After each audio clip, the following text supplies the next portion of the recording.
Welcome to this March 14th edition of The Truth. I'm John Gordon. We are welcoming today our new studio sponsor, Bone Frog Coffee. More about that in a moment. We've got a lot to talk to you about today. We're going to be talking about the FBI came calling in Arizona. It's about time.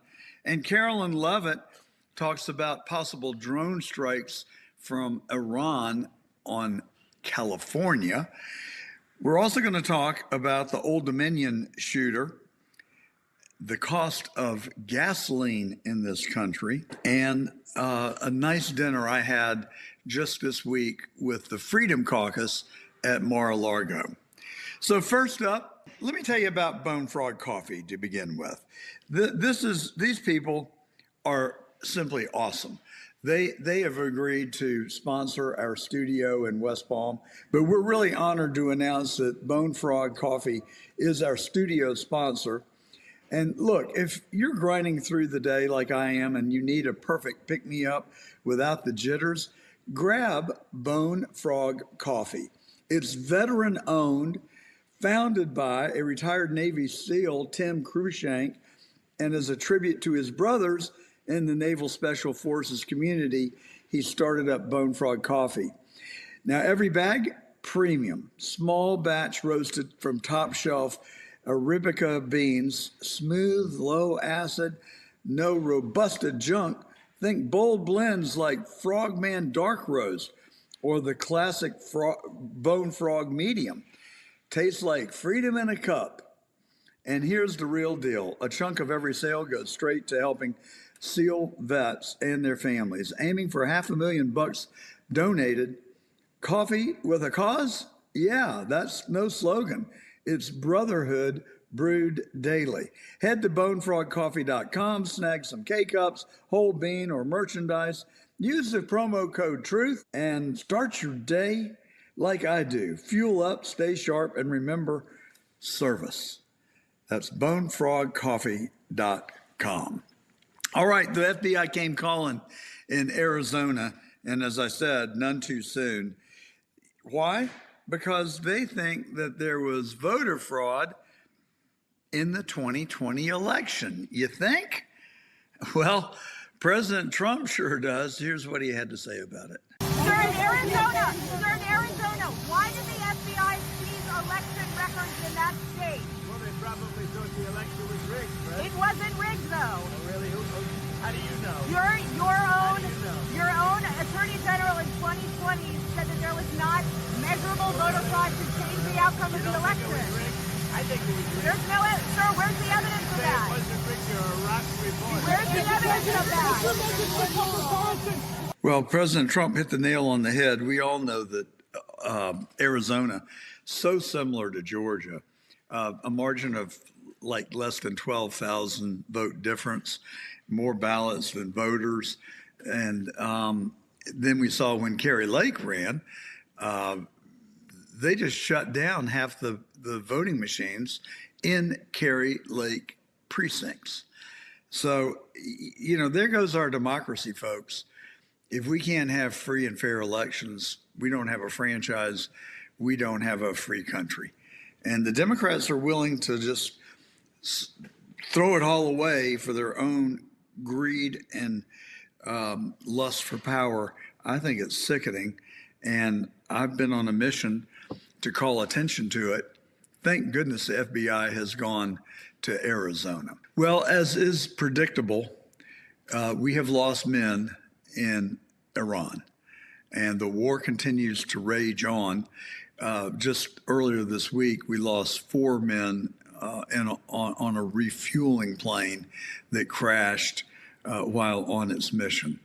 And so our hearts go out and prayers offered up to the families and the dearly departed servicemen who paid the ultimate price. And they're fighting, all of the people from the United States Armed Services are fighting for our freedoms and our safety. You know, Iran has terrorized the world, including the United States, for the last 60 years. It's time that it stops. And President Trump has the resolve to do it. And, you know, he clearly cares more about the safety of America and Americans around the globe than he does about his own party, because it's not popular to start a war. And a lot of people are criticizing President Trump because he said that he would end the wars and wouldn't start any new wars. But, you know, he is the commander in chief, and he is the chief law enforcement officer of this country. So his duty is to keep us safe, both at home and abroad. And that is exactly what he's doing, even if it is at a cost to his popularity and to Republicans. So 100% I support President Trump in what he's doing. I'm saddened for the loss of our men and women in the military that have fallen as a result of this war. I think it stands at 8. It may be 7. Even if it's 1, it's too many. But that war is dangerous, and it's inherently dangerous. And it is expected that we're going to lose people in this war. And they've given their lives for you and I and our families. And again, our condolences and our sympathies to the loved ones and families left behind. People are worried and concerned. There has been all sorts of chatter that Iran is going to fire or have drones fire on California. I don't know why they picked California, but Karoline Leavitt says it's not true. Here's her response to a reporter. Well, as the U.S. and Israel continue to hammer Iran, there are growing concerns about the possibility of Iranian sleeper cells launching attacks here at home. Our Peter Doocy asked President Trump about that last night. Have you been briefed about how many Iran sleeper cells there could be inside the U.S. right now? I have been, and a lot of people came in through Biden with this stupid open border. But we know where most of them are. We've got our eye on all of them, I think. They came in through the open border policies of Sleepy Joe Biden, one of the worst president in the history of our country. And we've got our eyes on all of them. Now, this comes as the White House pushes back on an ABC report that said that the FBI warned California of an alleged Iranian plan to attack the state with drones. Press Secretary Karoline Leavitt last hour writing, quote, "This post and story should be immediately retracted by ABC News for providing false information to intentionally alarm the American people." She goes on to say, to be clear, no such threat from Iran to our homeland exists, and it never did. So I, too, am worried about sleeper cells in America, and that's why I've called for reactivation of the COVID vaccination centers as illegal registration centers. From a PR standpoint, and to promote it, I would call it guest registration. But everyone who's entered our country illegally should be required to go to one of these registration centers, give us your name, address, country of origin, where you work, any identifying information so we can keep up with you. I've suggested that if you're here under 5 years, that you automatically be sent back home humanely unless you've raped, murdered, or robbed, in which case we're going to send you to CCOT. But otherwise, we need a sensible deportation policy, I believe, or it will cost us the midterms, because ironically, people elected Trump because of the border. He's shut it. He's closed it as he promised that he would. And they want him, we want him to deport the 18 million illegals that are in this country. We just don't want him to do it in an inhumane manner, and we don't really want to do it in a way that's going to cause riots and cause people to fire on ICE agents and then receive fire in return. We know what happened in Minnesota when that very thing occurred. And so it's costing Trump and the Republicans a lot of approval. And so there are middle grounds that I think we can adopt that will accomplish the job, but do it in a less chaotic manner. That's what I am urging. But the benefit of that is we will know who's here. And if you get caught jaywalking without a visitor registration card, I call it the Trump Gold Card, then you go straight to Alligator Alcatraz and are immediately deported. No questions asked, no excuses. So I think it would work. I think it makes sense. And I wish the president would consider it. I think we could flip the narrative on the Democrats and make Trump the hero rather than the villain in this case. But what I'm worried about are terrorists that are living within our country. And just this week, we saw terrorists firing at the Old Dominion University and also a terror attack in Michigan. We're following two major breaking news stories for you this morning. First, a suspected shooter with ties to ISIS opening fire at Old Dominion University, killing at least one person while injuring several others. Mohammed Baylor Jallo was a former member of the Army National Guard. He was previously sentenced to 11 years in federal prison after pleading guilty to providing material support to a terrorist regime. You were looking at the victim in this shooting here. Officials have confirmed Jallo is dead after he was taken down by a group of ROTC students when he opened fire into a classroom. How it was an act of terrorism? I can tell you that we have confirmed reports that prior to him conducting this act of terrorism, he shouted or stated Allah Akbar, and he was formerly a subject of an FBI investigation in material supporting terrorism.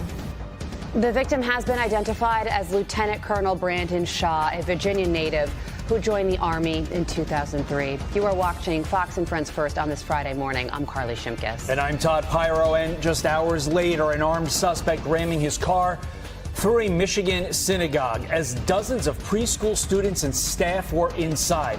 After exiting the vehicle with a rifle and exchanging gunfire with a security guard, he died at the scene after his vehicle burst into flames. Officials issuing a stark warning after the attack. We are leading the investigation right now as a targeted act of violence against the Jewish community. If you think you can target the Jewish community in this county or anywhere in this state, you're wrong. We're going to not only stand in front of them to protect them, we're coming for you. This wasn't an attack on just Jews. This was an attack on all of us and our way of life. You should all be free to pray wherever you want. And we are now learning this suspect, Ayman Mohammed Ghazali, is also a naturalized citizen whose niece and nephew were killed in Lebanon earlier this month. Now, we don't, in all candor, know whether the person at Old Dominion was a terrorist or not. He had actually been in this country legally and for some period of time, but he did have extremist views.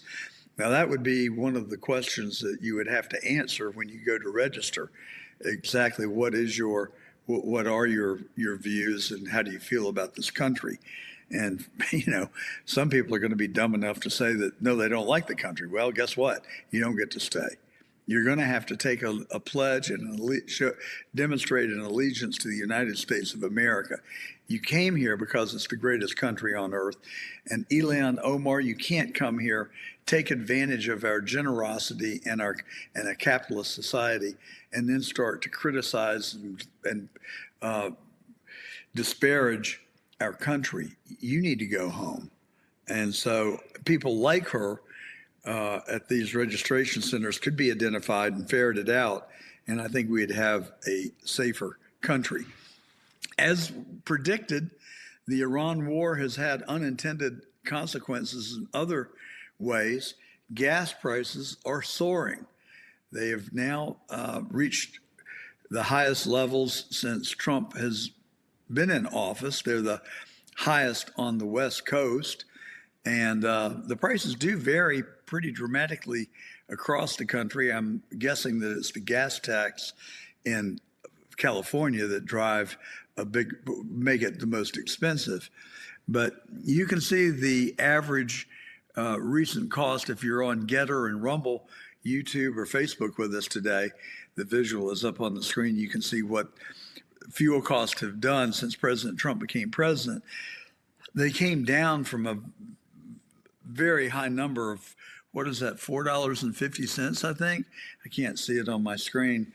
But, and they were getting under control until the war broke out with Iran, and now we are seeing the price of gas go back up. But this week, President Trump announced that he's going to release some of those strategic oil reserves in an effort to bring the fuel back down.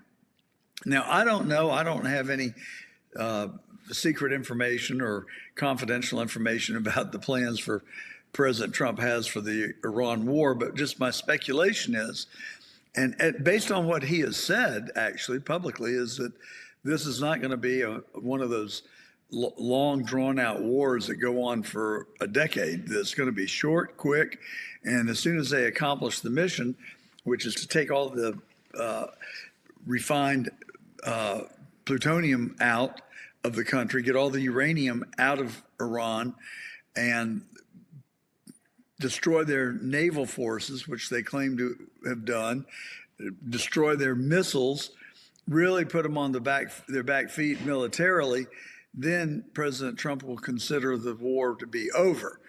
He's also said you could end it today if you'll give us an unconditional, unqualified surrender and agree to disarm. So far, that hasn't happened, and now the people of Iran are paying the price for its radicalized leadership. And it's, as I said, it's messy, and it will come at a steep cost with the loss of life and high fuel prices.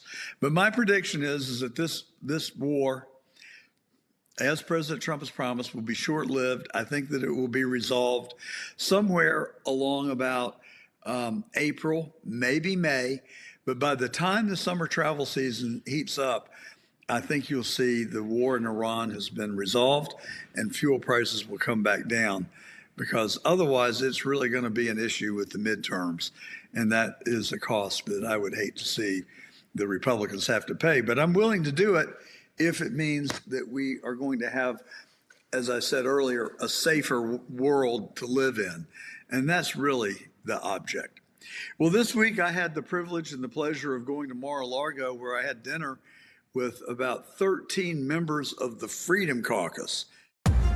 The House Freedom Caucus led in passing the Save America Act in the House to require voter ID and citizenship to vote in federal elections. Now it goes to the Senate. You're going to hear the excuse that it needs 60 votes to pass there, but that's not true. Senate rules allow bringing the Save America Act to the floor at any time. If 51 Republicans show up, Democrats would have to filibuster, standing and talking, hour after hour, to block it. As long as Republicans show a backbone and stay united, Democrats will eventually run out of time to talk. Tell your senator to make the Democrats actually debate instead of just giving in to them. The House Freedom Caucus says the Senate should support President Trump and the House in passing this law essential to saving America. The Freedom Caucus Foundation is responsible for this ad. Folks, I did not really fully appreciate the Freedom Caucus until I was able to meet these congressmen. There are 37 members of the Freedom Caucus in the current Congress. 7 of them will be leaving at the end of this congressional term because they are running for governor or U.S. senator in their home states and will not be able to run for re-election to Congress. So the Freedom Caucus is really working hard to get conservative people elected to Congress. They're raising a lot of money to do it. But I left that dinner just filled with patriotism and optimism. It was really a pleasure for me to be able to meet these people. And many of them are ex-military, and they talk about their family, their country, and their God. And we would be better served to have more people like them in Congress.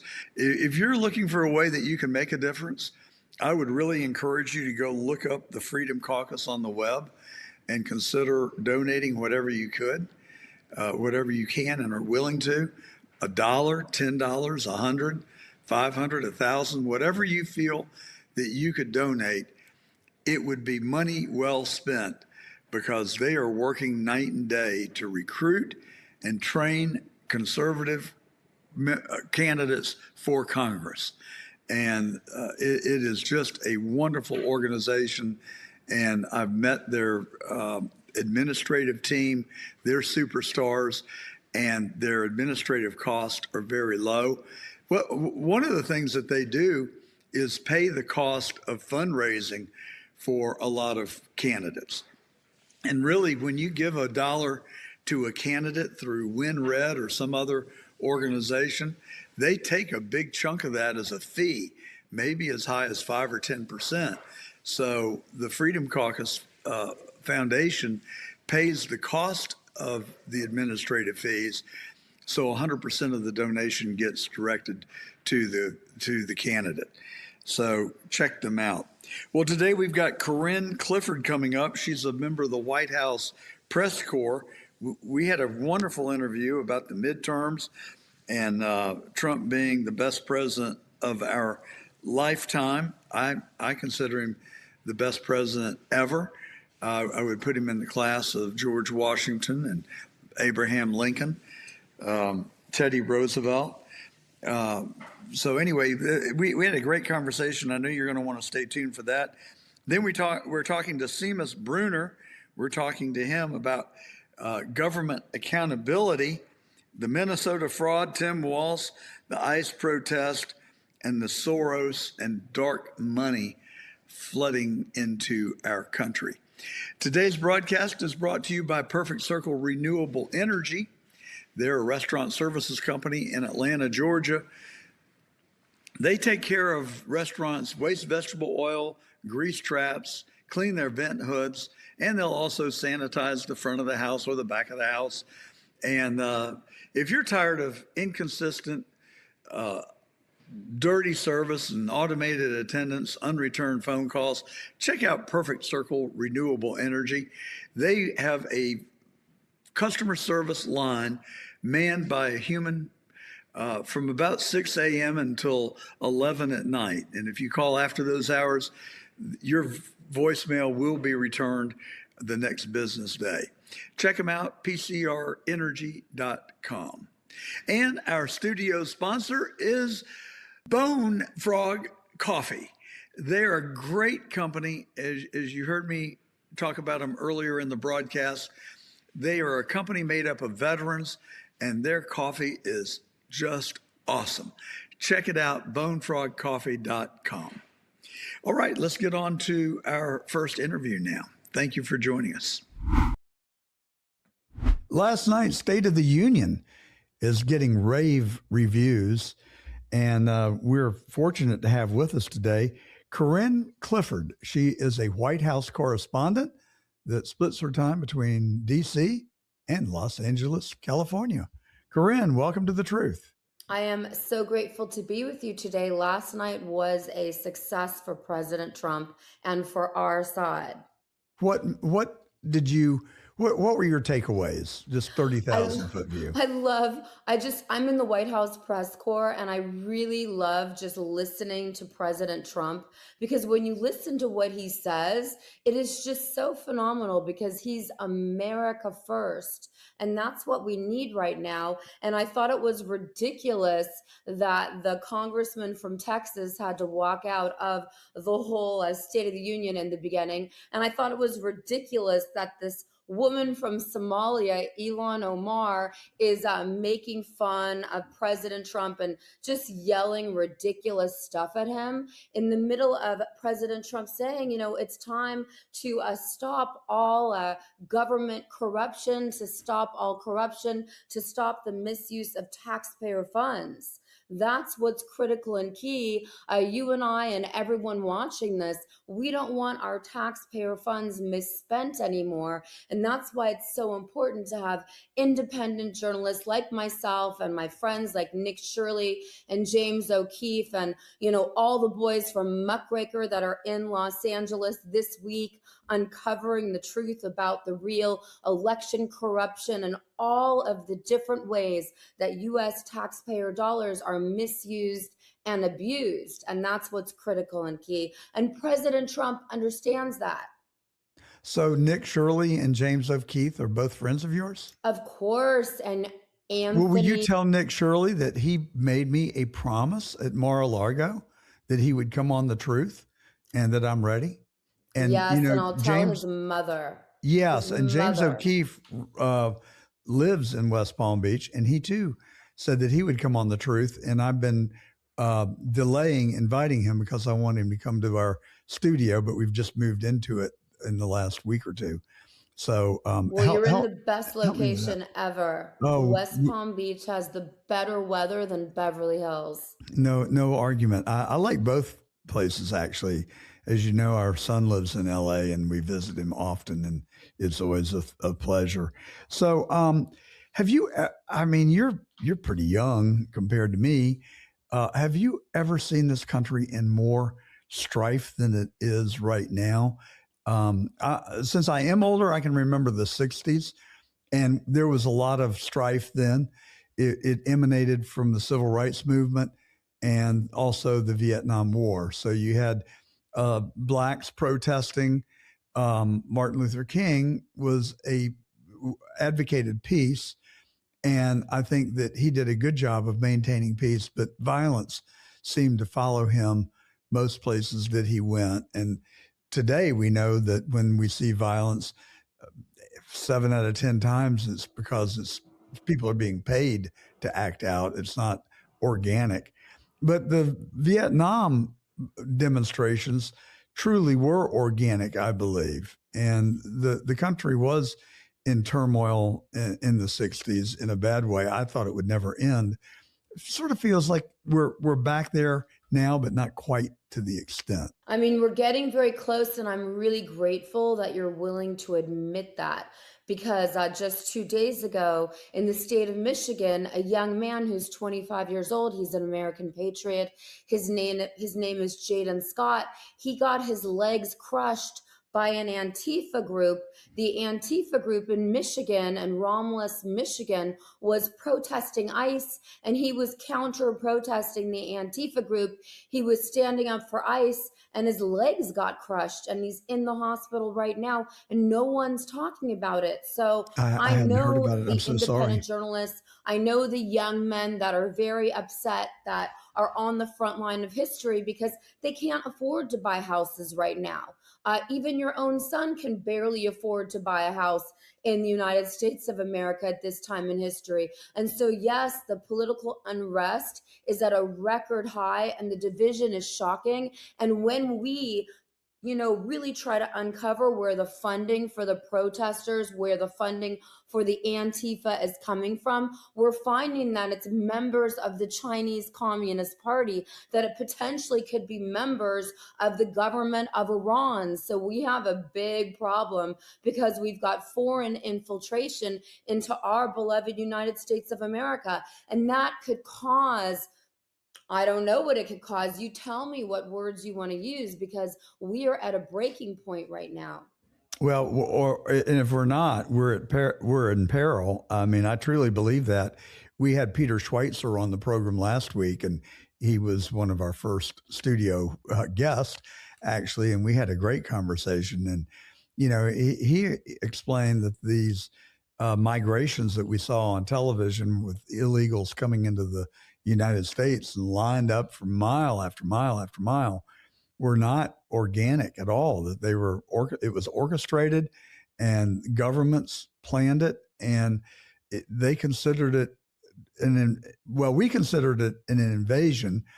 Mexico believes that they are taking back what is rightfully theirs because Arizona, New Mexico, and Southern California used to be part of Mexico. And so my concern is that, to your point, I think that, we know that there are 150,000 military-aged, fit Chinese men embedded in our country, and God only knows who else. And so my concern is that they're potentially in sleeper cells that could be called into action at a moment uh, a moment's call without notice to anyone and do real harm to citizens of our country. Yes, and you're forgetting all the radical Muslim sleeper cells that we have. So, of course, we always have to stand up for 2A in the most respectful, responsible manner, and we have to really understand that it is dangerous now, and that your children, my children, it's a different world now. And my daughter just got back from Mexico 7 days ago. If she had stayed any longer, she would be stuck in Mexico. So we do have a very different world, and we need to start really admitting that. And I'm grateful that you're one of the hosts who's willing to talk about this, because mainstream media is ignoring this whole topic. We just saw a grandmother being kidnapped from her home, and I believe she's dead now. So we have major problems happening within the United States of America at this time in history. And that's really one of the reasons why I'm in Los Angeles this week. I'm standing up for Spencer Pratt for mayor of Los Angeles, Alex Villanueva for sheriff, and for my girlfriend that I've known for many years, Elaine Colati, for governor. Now, none of them are announcing that they're Republican or Democrat. All of them are saying that they're independent. So we're going to see a movement happening more of independence, because we're obviously having problems. Democrats are mentally ill, but on our side too, we're not sticking together as much as we should. Yeah, very valid points indeed. You alluded to Nancy Guthrie. Have you been surprised by the level of attention the media has paid to Mrs. Guthrie's disappearance? I am surprised, and I feel like there's something that's being hidden, because her daughter was a host of the Today Show. Why would anyone target Nancy Guthrie? I don't understand it still. That's I haven't the question. studied it. It doesn't make any sense. That is the same question that I have been asking. And so I don't know who nabbed her or why. But it is curious to me that Fox, even Fox, have devoted hour upon hour, and there's no new developments. It's just recycling the same news. You have any ideas about what that's about? Because I that do. makes me worried about Kash Patel, because Kash Patel was a friend to all of us. I used to have Kash Patel's direct phone number. Of course, once he became the head of the FBI, he changed his phone number, and obviously I don't have direct communication with him. But the bottom line is that there's something really eerie going on, that the local authorities, the FBI, no one can figure out why an elderly woman who was not very wealthy was taken from her own bed in the middle of the night. It's a very dark secret, and I feel like her daughter knows more than she's willing to tell us. I feel like this was an inside job. I don't know, but my focus, well, not my focus, my prayers go out to her and her family, and my focus truly is her return and her safety. Although with each passing moment, I think we've got to acknowledge that becomes less and less likely. But the thing that just really caught my attention was the disproportionate media interest in her kidnapping. And it happened at the same time that they released 3 million files from the Epstein disgrace. And do you think there's a connection, not between the kidnapping and the coverage, but just the disproportionate coverage and the Epstein file release? Because I got a hunch that maybe is the case. Of course. 100%. The most banned, censored information about the Epstein files is what really happened in New Mexico. What was really going on in Jeffrey Epstein's New Mexico estate? And the gentleman who currently owns it is not allowing the local sheriff, the local police, to dig around and look for any dead bodies. We're being told that there are actually girls buried on that property. Now, I don't know if it's real or fake. I sent 2 independent journalists out there to really look into the situation. Of course, they would be charged with trespassing if they walked into the estate and started digging up things, looking for dead bodies. But something really vicious and malicious happened in New Mexico. And that's why I always tell people, President Trump is the reason that Jeffrey Epstein even got arrested. Since 1998 and 1999 in Los Angeles, in New Mexico, in New York City, parents, victims, family members of victims were trying to get Jeffrey Epstein arrested. And it was only until President Trump put his foot down that Jeffrey Epstein got arrested for the first time. So yes, mainstream media obviously is hiding the fact that it's many people on the Democrat side that engage with Jeffrey Epstein, like Bill Gates, like Les Wexner, et cetera, et cetera. Did you watch Lex Wessner's interview? I really did when he went to Congress, yes. What'd you think? I mean, I was shocked to see how elderly Les Wexner is right now. Of course, I was shocked to see his own lawyer threaten him and use a bad word. I was also shocked to see that Les Wexner has zero remorse for anything that he did to any woman, because many of my girlfriends, especially in Los Angeles, I have a girlfriend, her name is Barbara Adler, and she used to work for Victoria's Secret. So she is actually going on shows and talking about her experience and saying the stuff that she went through at some of these parties and with Les Wexner himself. The fact that he has no remorse is just disgusting to me. Well, you're giving me new information. I knew obviously that he had a business relationship with Epstein and that they were very close, although he maintains that he was duped and that he knew nothing about Epstein's sordid affairs, that he did hear that Epstein had propositioned someone at the Limited and told him if that ever happened again, he was out. He came across as a very credible person to me, who I want to believe, but you're telling me that maybe there's more to the story than what I know. There's way more to the story because I know models that worked for him, and so there's way more to the story. Well, how much time do you spend in Washington? You're in the White House press pool. How much time do you actually spend in D.C.?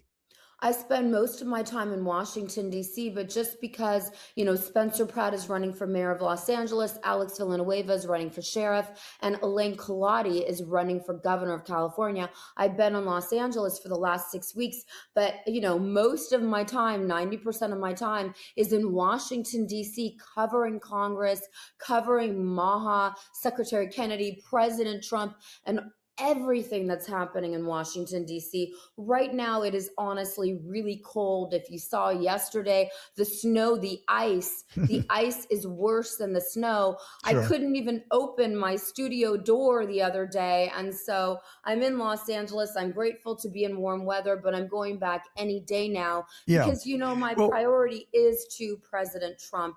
He's the greatest president of my lifetime. Oh, totally. I think he's the greatest president since the founding of our country. But I've got to say that he's not without fault. I think that he and his administration get a big fat F in their handling of the Epstein matter. And I also think that they get a C-, maybe a D+. Well, no, I'm going to say a solid C on their handling of deportation. And the reason I want to talk more about that in a second, but I love Trump. He endorsed me when I ran for office in Georgia, and I'm totally devoted to him, but that does not mean that I'm blindly loyal and that I'm not going to call balls and strikes. And so when I saw him in the cabinet meeting a couple of months ago and somebody asked him a question about Epstein, and he said, "What? You're asking me about, we're still talking about that loser? Really?" That reminded me of Richard Nixon in the Rose Garden during Watergate saying, "Okay, we've been here 25 minutes and we haven't talked about anything but Watergate, and there are a lot more important things to talk about." That's not a good response. It didn't work for Nixon, and it ain't going to work for Trump. So I think that really, if Trump wants to regain whatever credibility he may have lost or reputational harm that he's experienced in Epstein. I mean, nothing has come out of the files that implicate Trump in anything other than just knowing Epstein.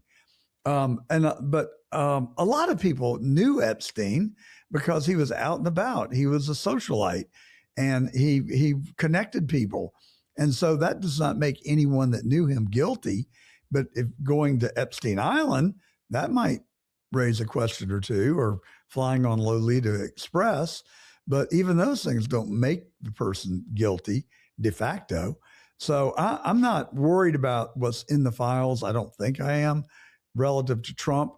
But he's not doing himself or his administration any good by covering it up. And that's exactly what we're witnessing. Documents are heavily redacted, and some documents have been deleted from the files after having been released. It's really a cause for concern. I mean, I'm really concerned about President Trump because, we're on the verge of war with Iran, and he has the tariffs. He has so many important topics that he's got to think about. And I feel like he thinks Jeffrey Epstein was, years ago. It's not Trump's fault the way this was released. It's Pam Bondi's fault. I think Pam Bondi I'm sorry, is the that problem. doesn't work. No Pam one's Bondi getting works arrested. for Donald Trump. Pam Bondi was appointed by Donald Trump. She reports to Donald Trump. I'm sorry, that does not get him a bye. Replace Pam Bondi if that's the problem. How about Kash Patel? Where is he in all of this? I mean, I just think they get a solid F, and I'm disturbed by it. And I suspect that one of the reasons that it's being covered up is because Epstein was intelligence, and all this stuff traces straight back to our intelligence community and perhaps Mossad.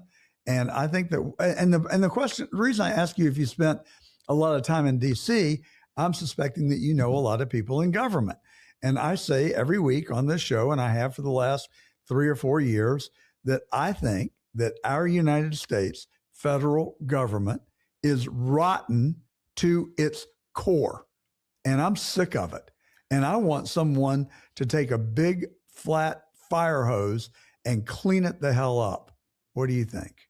I mean, I love the fact that you're so passionate about that, but we have no one taking a fire hose and doing anything. And what I'm seeing in Congress, 98% of Congress is bought, sold, and paid for and or blackmailed. Now, the blackmail and now who would have the huge. power to do that? The blackmail issue is huge. And that's what Jeffrey Epstein was doing as an intelligence personnel. He was blackmailing people. And no one really understands that because mainstream media is not talking about it.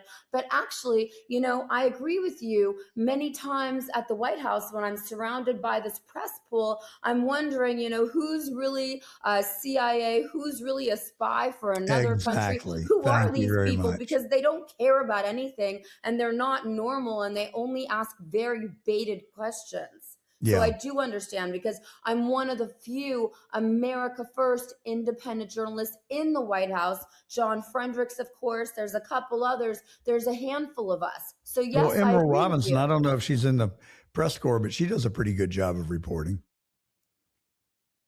Who did you say? Emerald Robinson. Emerald. She's very controversial, actually. That's very interesting. You know what, Corinne? A lot of people who tell the truth tend to be very controversial, because I can't remember what the movie was, but Jack Nicholson said, I think it was Jack Nicholson, that you're just like the truth. No, truth is like poetry, and no one likes poetry. I love poetry and I love truth. And I have about 7 people in the White House who are truth tellers, and we really stand up and we're independent and we really give you the truth the way we see it for America first. But the bottom line is that I think that Emerald Robinson, got in a fight with Scott Presler. And so there's some problems with that. I like Scott Presler. The bottom line is that how are we going to win the midterms? All of this is distracting from the midterms. Let's talk about the midterms for a minute. So we lose America. So let me tell you that Trump gets an A+ on foreign policy. He has ended 7 wars, maybe 8. He's working on the next one. That would be the Ukraine and Russia. He gets an A+ on the economy, in my view.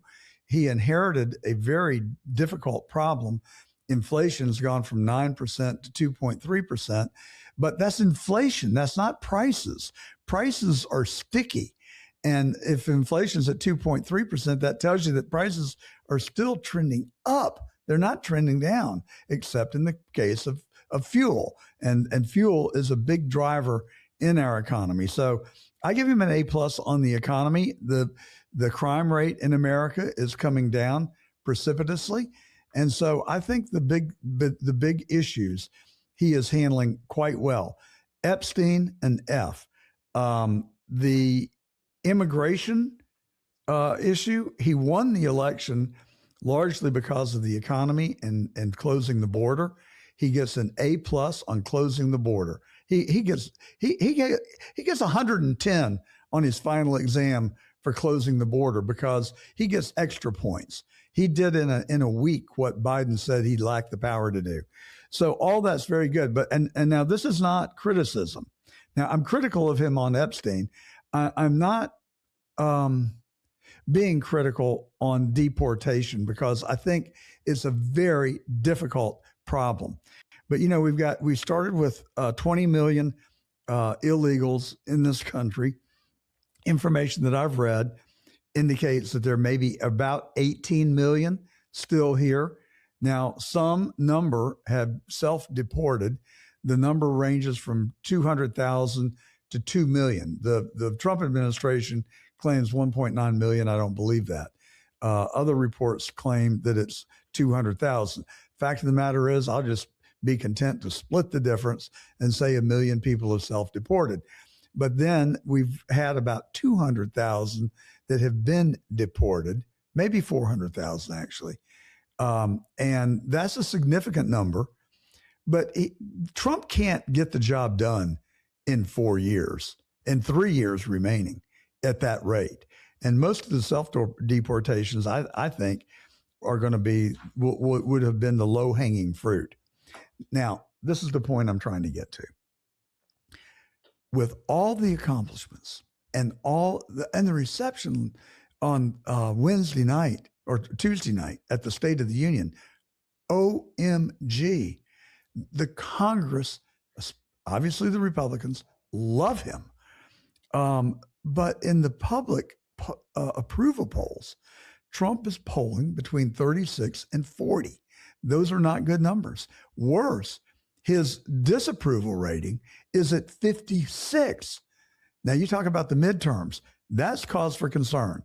And I'm here to tell you, it is my considered belief that, and I'm not being critical, again, I support getting illegals out of our country. Make no mistake, I support getting illegals out of this country. The problem is it's messy. The problem is it's difficult. And the problem is we saw 2 people killed by ICE on live television. Now, regardless of what you think, and I err on the side of the police officers, especially with the woman. She used her car as a lethal weapon.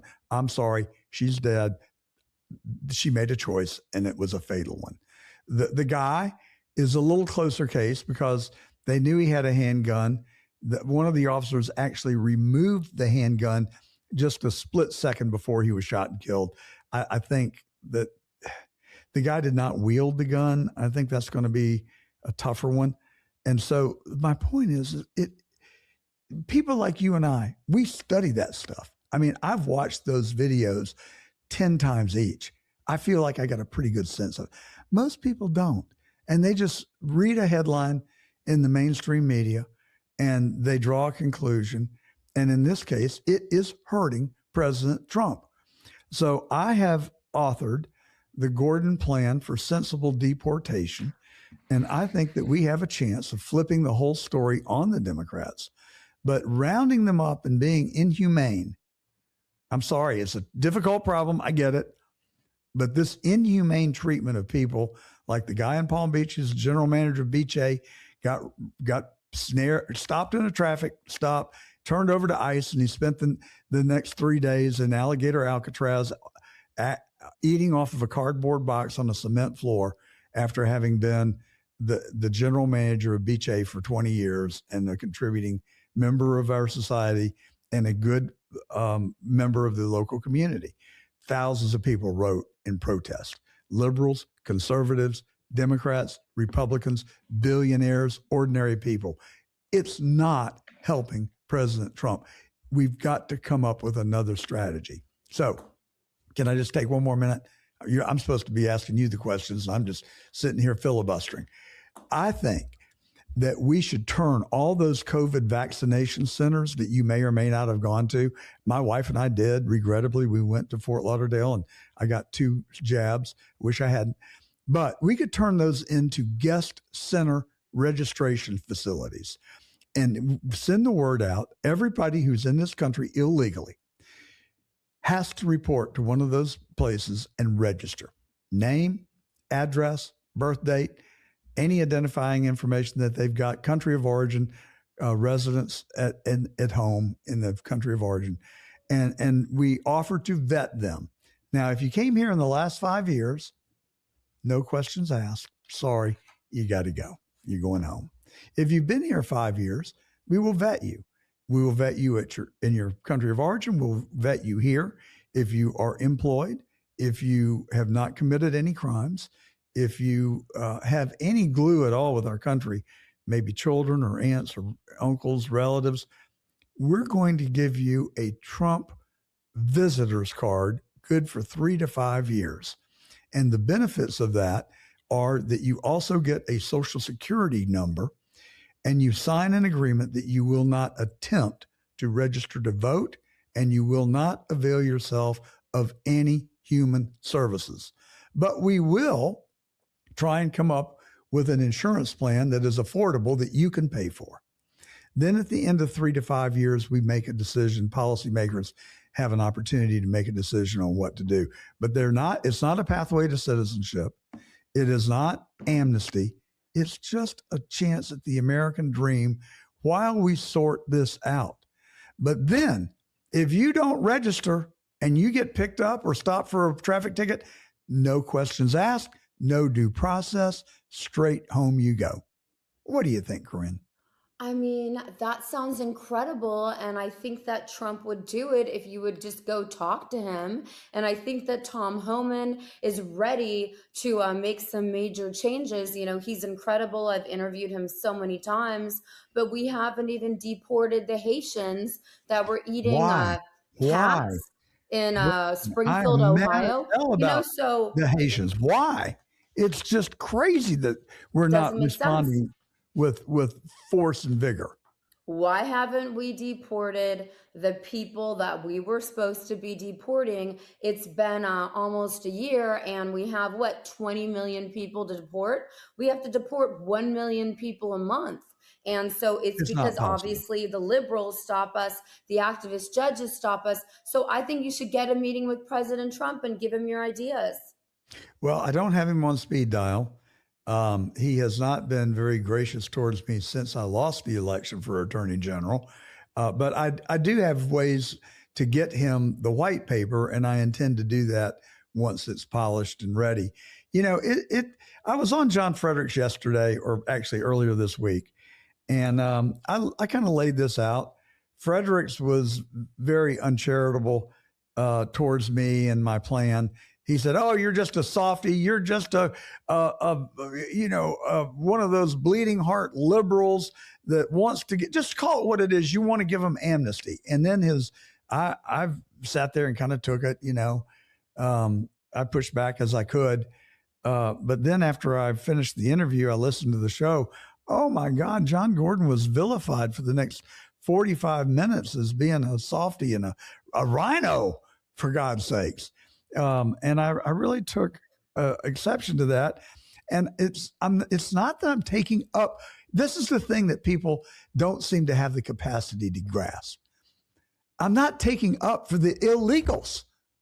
I'm taking up for Donald Trump and the midterms, because if we don't get it right, we are going to lose. And people better, by God, realize the reality that we're faced and stop all the emotionalism and the catchphrases and realize that this issue The very issue that got Trump elected is the same issue that is going to cost us the United States House of Representatives if we don't figure out a better answer. I mean, I feel like it's deeper. I feel like there's very serious election corruption that we need to solve. We need to go to paper ballots, hand count the votes, 72-hour voting, and we need to go to audit of the vote with concerned citizens and independent journalists like myself and like you being able to witness the audit of the vote. I think that's what's going to have to happen. And hopefully Tulsi Gabbard will get somewhere with exposing the election corruption. But,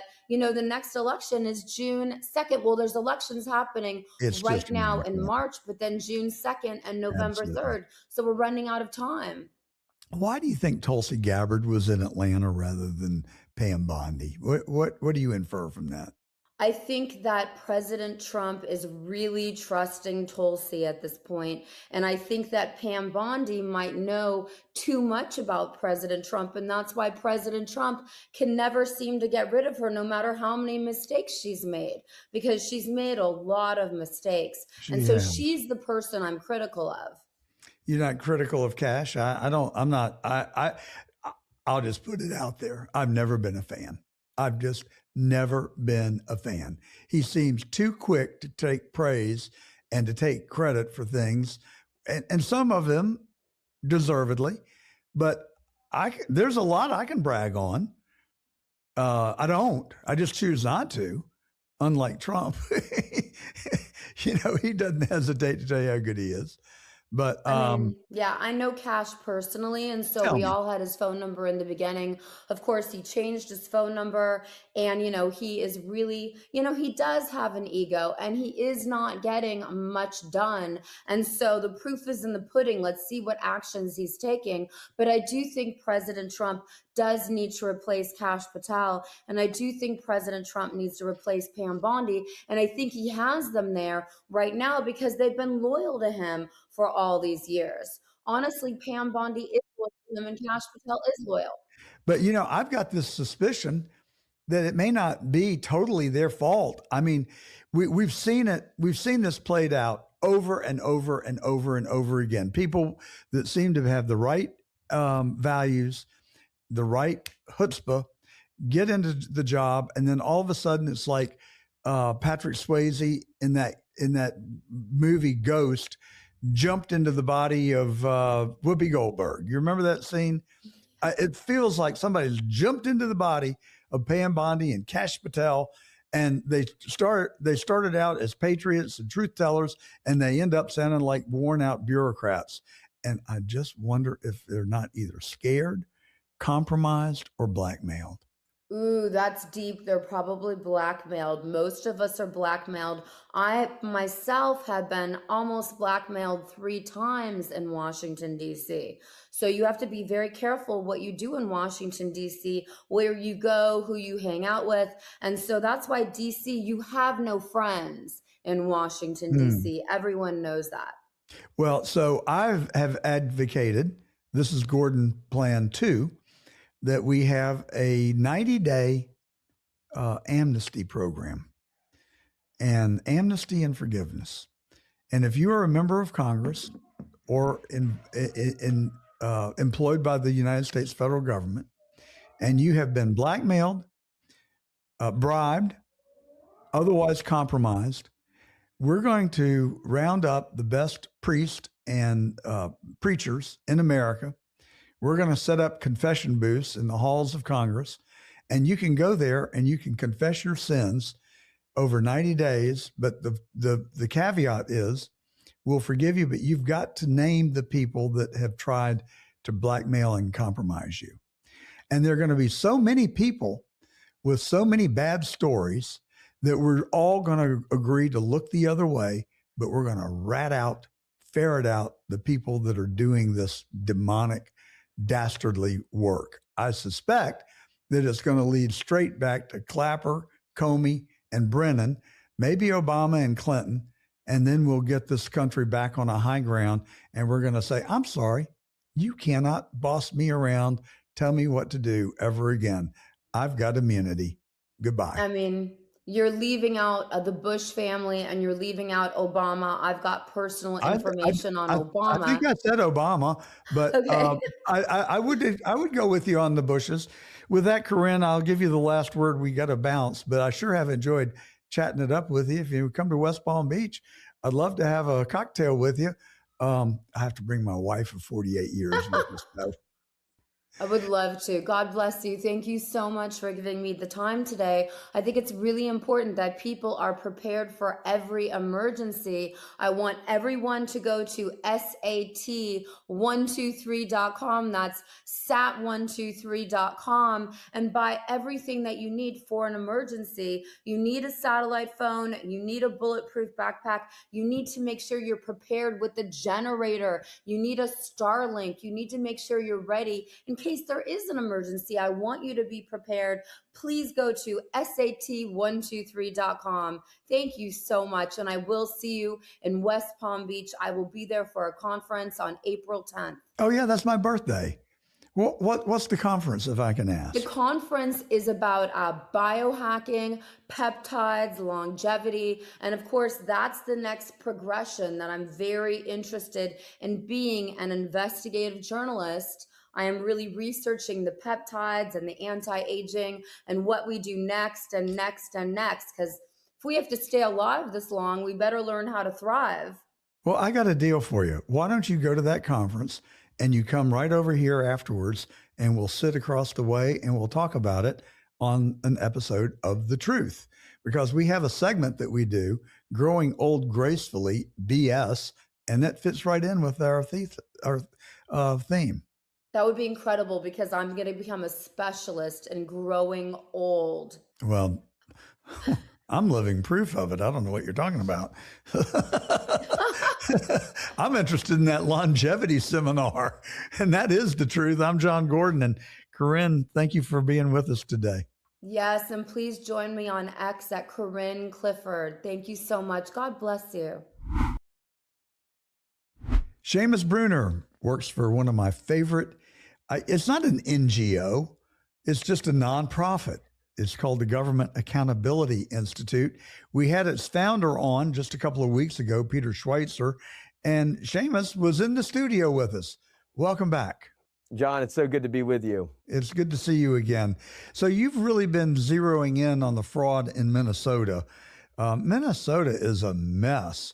What in the world? And then this week, Tim Walz waltzed his way into the Judiciary Committee, but it wasn't very elegant. I'd say more fumbled his way into the Judiciary room. What did you think? Yeah, he was fumbling and stumbling and a lot of mumbling. Tim Walz could not explain why he looked the other way, as the House Oversight Report says $9 billion was looted from taxpayer coffers, went to these fraudsters. And the whole time, Walz, he was allegedly retaliating against whistleblowers. He was getting notified this is something we should look into, and yet he refused to do it. And his Attorney General, Keith Ellison, likewise, he's in hot water because Congressman Tom Emmer, who is from Minnesota, was grilling Keith Ellison, saying that this was a quid pro quo. You took money. You met with the Feeding Our Future, the sham charity that took over $200 million to allegedly feed children. Of course, they just pocketed it and bought luxury vehicles and houses. Well, Keith Ellison, the Attorney General of Minnesota, was meeting with them. So he got accused of basically bribery. He took money into his campaign from the fraudulent charity.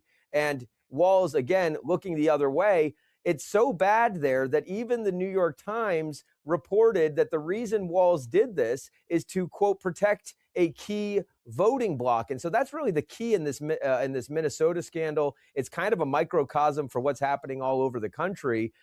Democratic leaders are using your taxpayer money to bribe their voters who are basically just pocketing it. Well, now that's the question I wanted to ask. Was Tim Walz looking the other way, or was he taking money into his own pocket?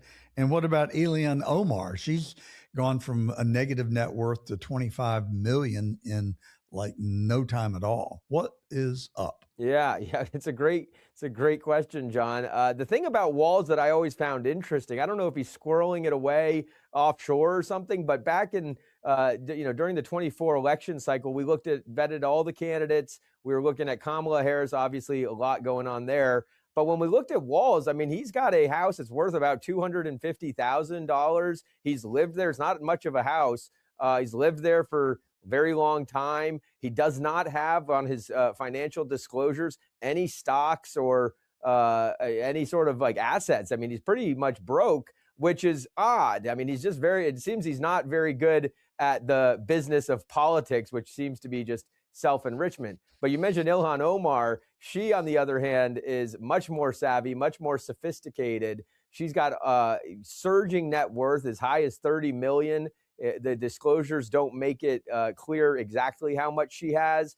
A couple of businesses she has there. One is this winery that's apparently based in California. People recently, just a couple weeks ago, went to the address of this alleged winery. People said there's no winery here, so it was just like apparently the Somali daycares. No grapes. Yeah. So, and then the other business is a weird consulting company that doesn't make any sense. That's where apparently the bulk of the assets are. Are you mad about this?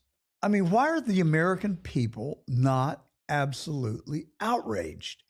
Why are they?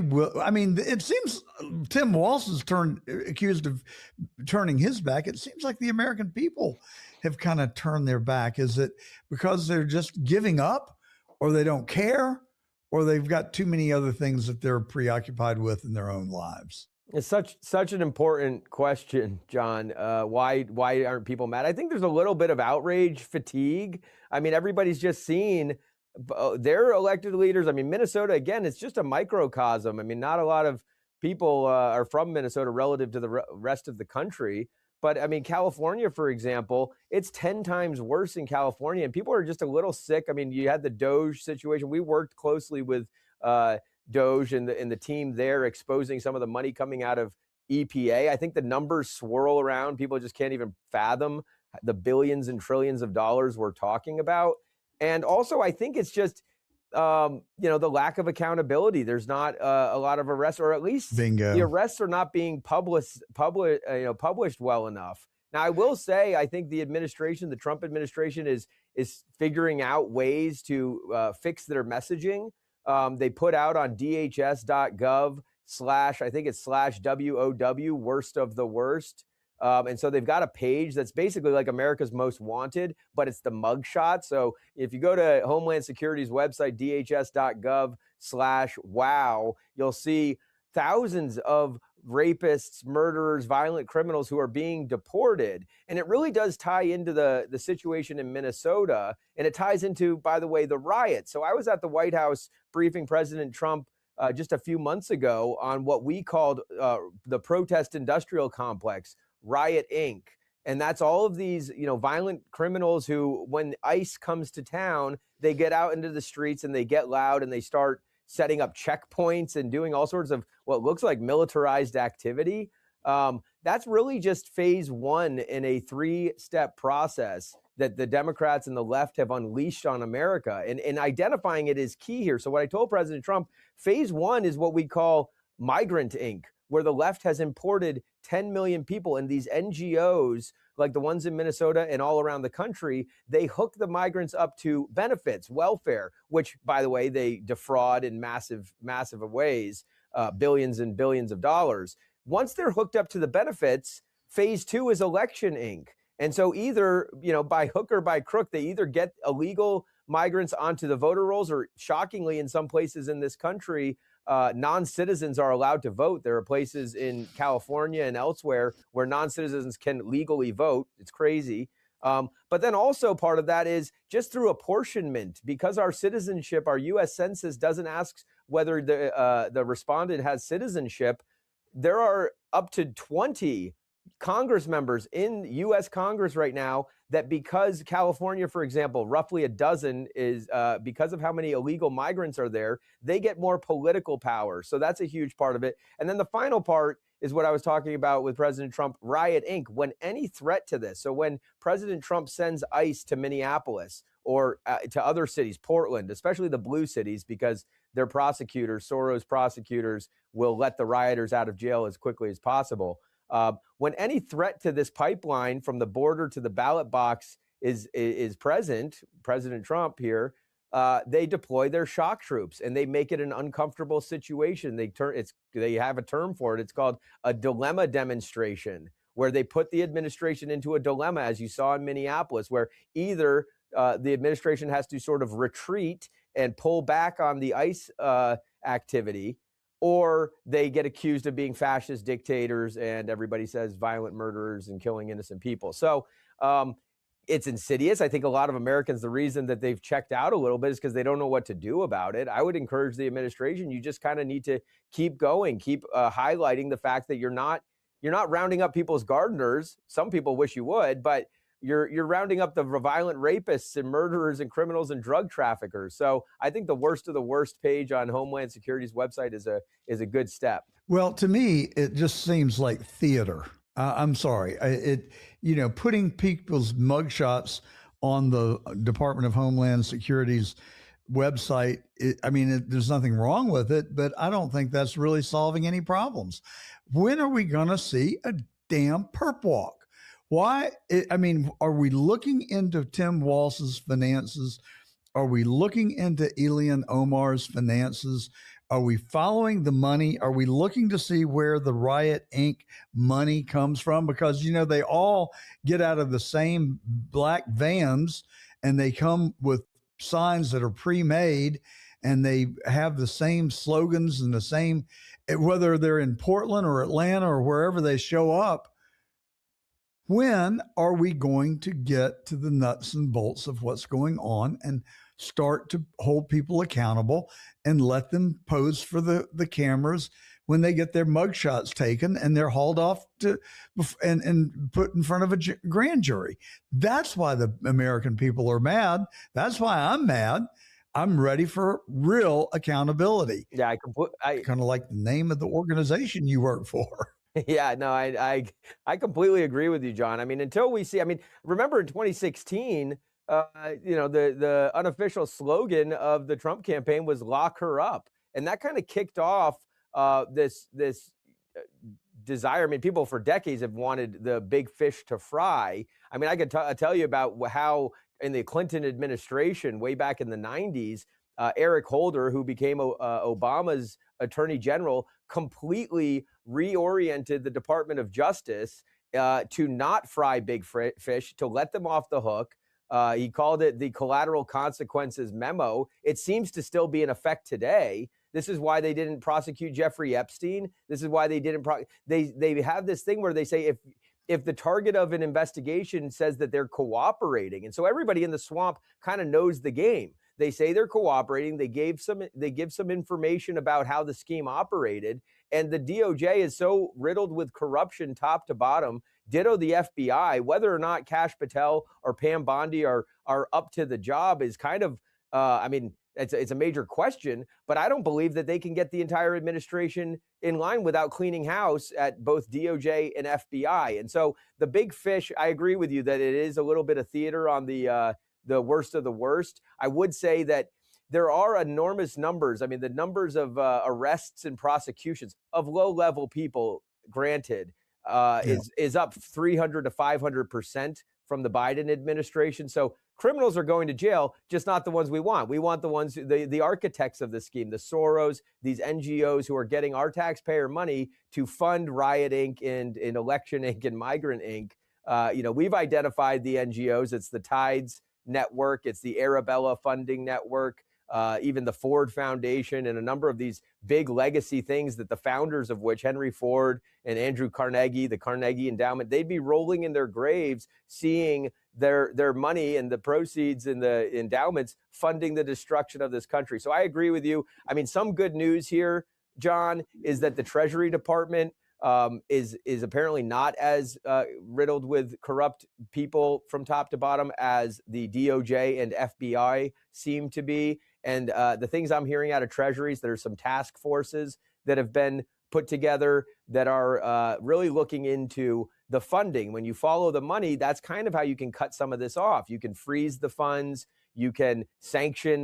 There's foreign individuals involved. We've exposed a guy, Neville Roy Singham, also just in the news today. A Swiss billionaire, his name's Hans-Jörg Wyss, has poured $300 million in dark money into this whole operation. My gosh. He's getting subpoenaed or getting his records combed through. So they're working on it, not as fast as you and I would like. Well, I had dinner with Jim Jordan a year or so ago, and I point blank asked him, why have you not subpoenaed Ray Epps and his bank records before your committee?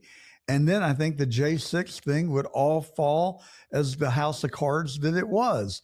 And he dodged the question. He said, I've subpoenaed more people than anybody in Washington, but that's not really responsive to the question. Subpoena Ray Epps. I want to know, was he a provocateur, as we suspect? And I want to know whose payroll was he on? And I also want to know what who issued Michael Burns, I think was his name. Is that right? The police officer who shot Ashley Babbitt. Yeah. Yeah. I want to know if he was given an order to pull the trigger. BYRD. Yeah. Michael Bird. Yeah, Michael Bird. That's right. You know what he got? A promotion. I mean, I'm sick of this stuff. I am really ill because of it. And what about the Government Accountability Institute? Can you follow the money? Can you uncover who's gotten money and where it went to fund the Riot Inc. and the Dilemma demonstrations? I mean, it's got to be traceable to someone, right? Oh, we did, and we've publicized a lot of it. We've put it out. Part of the problem, and we've spoken with some Treasury people about this. One of the problems is the disclosures. They call it dark money for a reason. The disclosures from the Soros and the Tides and these big NGOs, they're on a delay, a big delay. Like, we're not going to find out the dollars that are being spent today until sometime into 27, 28. And so necessarily all of the dark money we expose, you come up against kind of statute of limitation. By the time you figure out and trace that dollar all the way down to the rioter, it's been 3 or 4 years since then. Now, we've put out, we found over $100 million in taxpayer money that goes into the NGOs. So it's your money. I mean, this is outrageous that your money funds this. It goes into the Soros type entities. And then how it happens is Soros entities or Tides entities, they say, we've got some education initiative or we've got some homelessness initiative, and the government just gets fleeced, whether, whoever's, running the grants there. They say, well, this looks good. Okay, yeah, here's $10 million to Tides or Soros. They take that money, same accounts, by the way, and turn around and then they go fund. I mean, one of the more egregious examples we found, because of course the riots in Seattle, Portland, Minneapolis, but down in Atlanta, much closer to home here in Florida, there was an event called Stop Cop City. The Atlanta Police Department wanted to build my hometown. They wanted to build a police training facility, and the NGOs sprung into action. They funded. There was this group called Network for Strong Communities. Over 60 rioters were charged with domestic terrorism, and they even brought RICO charges. And I think that's very important. I think that's what the Trump administration needs to really focus in on. And I believe they are. President Trump has put out a number of Truth Social posts saying, RICO, this is how you get them all conspiring together on one big corrupt organization. Now, what's interesting is just this year, the RICO charges were dropped by the state prosecutors, not the DOJ. And the reason why, I believe, is another Soros-funded NGO called the National Lawyers Guild came in and offered pro bono services. And it gets back to that thing I mentioned with Eric Holder in the Holder memo, where they plead it down to, well, we'll take the domestic terror charges, we'll take the arson and the assaults on law enforcement, but we cannot accept a RICO charge. And the prosecutors know a RICO charge is very hard to prove. They used it famously against the mob, but getting a white collar, NGO on RICO is extraordinarily difficult. They've got all kinds of, these are sophisticated people. I hate to be coping here, but the Soros type groups, they hire the former attorney generals and deputy attorney generals as their lawyers who help them navigate the legal system. And so Here's what we've heard. We've actually heard from the lawyers at the Arabella Funding Network, which is like Soros on steroids.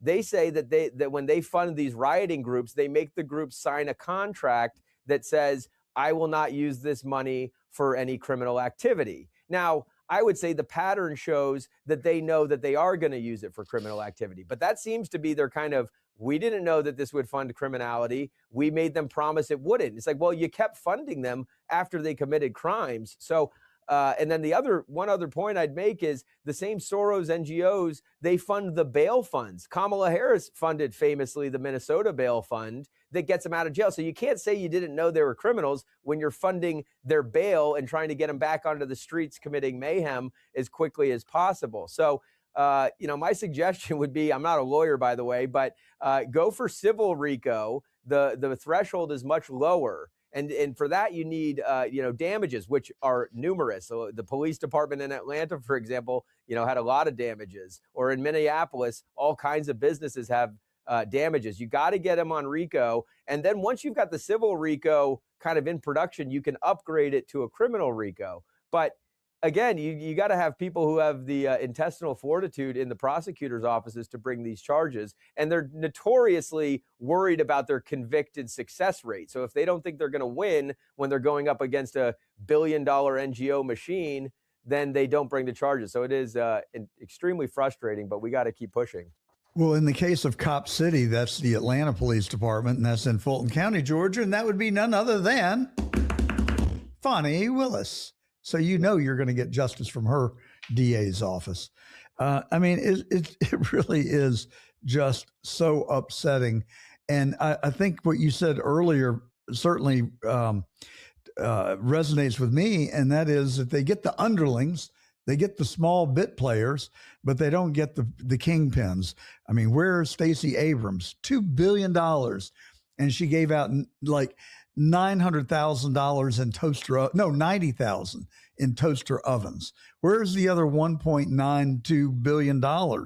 And George Soros, we continue to hear his name, and people say that he's behind it all.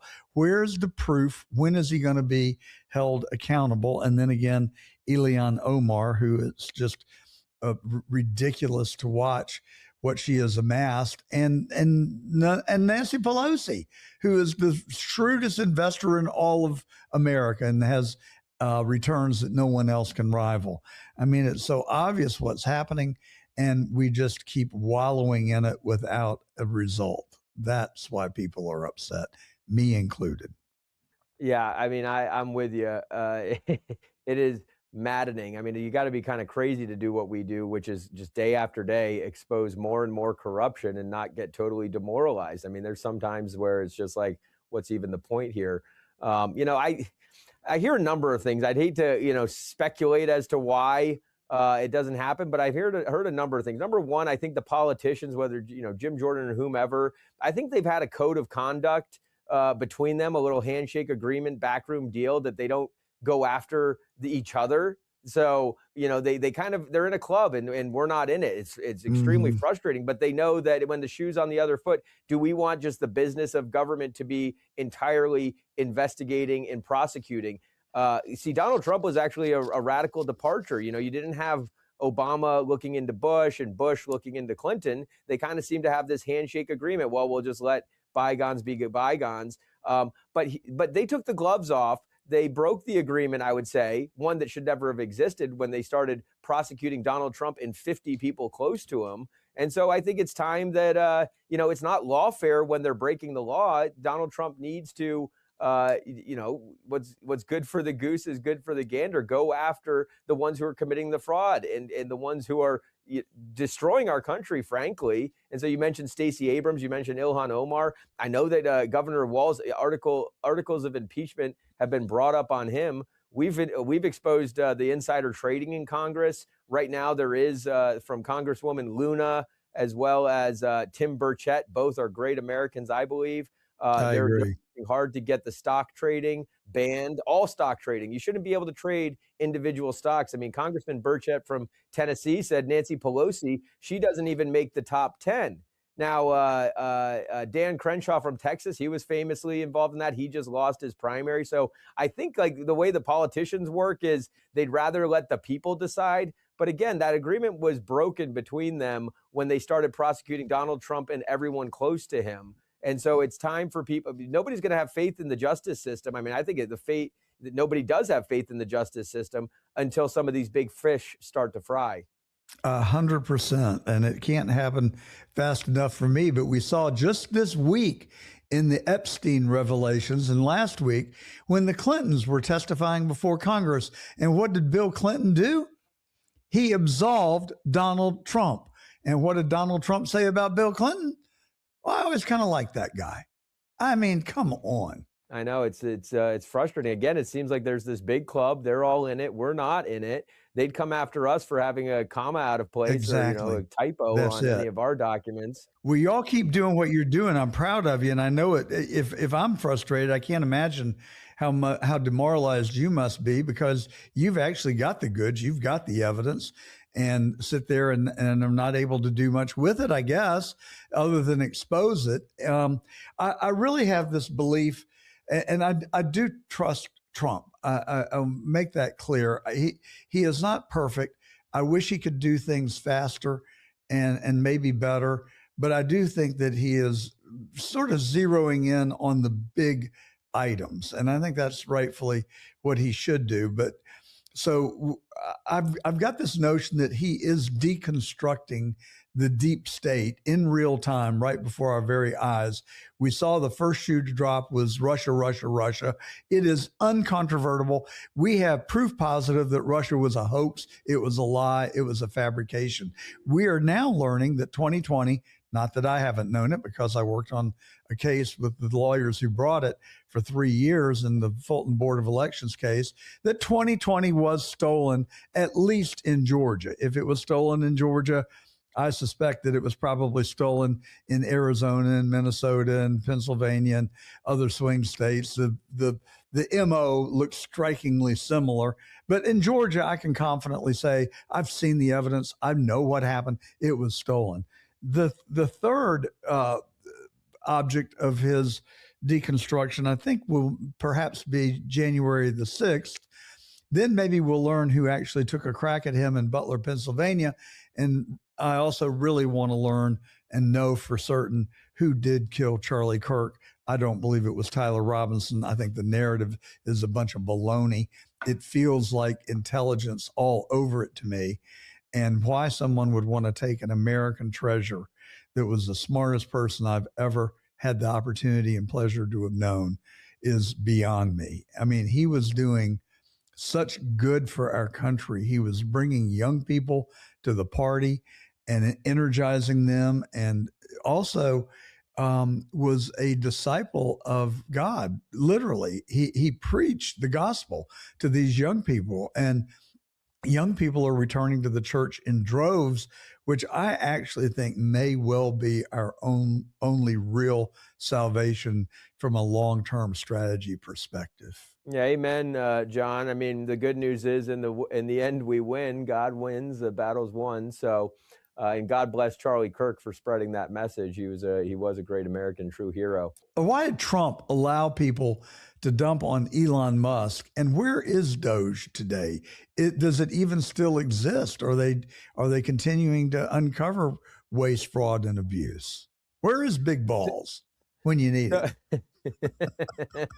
Yeah, no, it's a great question. So Doge sort of, so the way it was set up is they embedded elements of Doge in every single agency, and many of those still exist, and they are still uncovering the fraud and the waste and the abuse there. And it is in the trillions of dollars over the years that has happened. The problem with just simply exposing the money, and it gets back to what we started with here, and everybody's kind of checked out on it, is one, it's very hard to claw the money back. I mean, a lot of this money is distributed just through the mechanics of, and in some ways, it's our system. Our system of checks and balances has gotten so out of whack.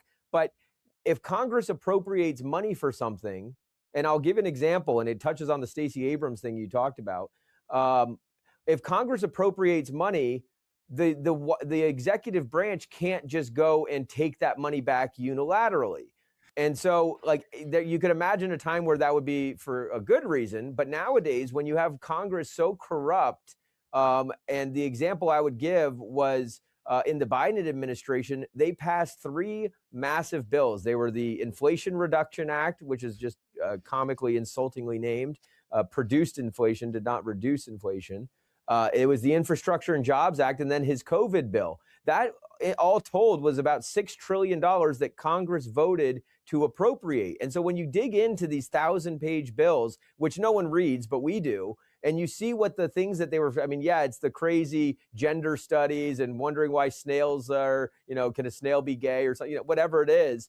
Like, when you look at the line items on the appropriations, they're so vague and so ridiculous that the fraud is baked into the appropriation bill. But the way our Constitution is set it up is that, well, Congress, it's seen as kind of a sacrosanct act. The U.S. Congress appropriated the money. The executive branch can't go and unilaterally undo that. Now, I think they should be able to line item veto everything and retroactively claw things back. But in the case of the Inflation Reduction Act, it created a $20 billion EPA program called the Greenhouse Gas Reduction Fund. That's the thing that Stacey Abrams' thing got $2 billion out of.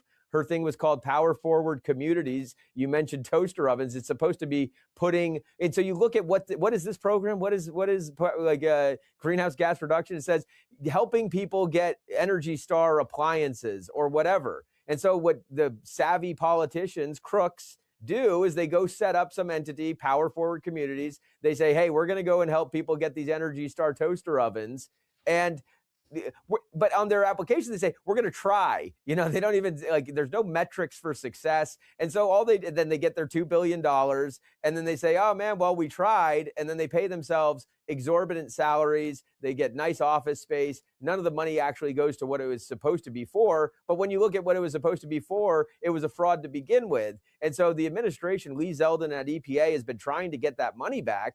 But it's very, very hard to claw it back. It requires Congress to come turn around. It's called rescissions. They're supposed to rescind the money that they previously appropriated. But then it turns into a circus in Congress, and they say, well, we'll let it all fly. And so I can't criticize Congress, both sides, enough, because they don't actually try to take the money back. They're both kind of in on it. It's this club we're talking about where, well, if we rescind the Democrats' spending, then they'll rescind our spending, and then all we'll be doing is playing tit for tat. Which, frankly, I wish they would just go after each other instead of going after our pocketbooks.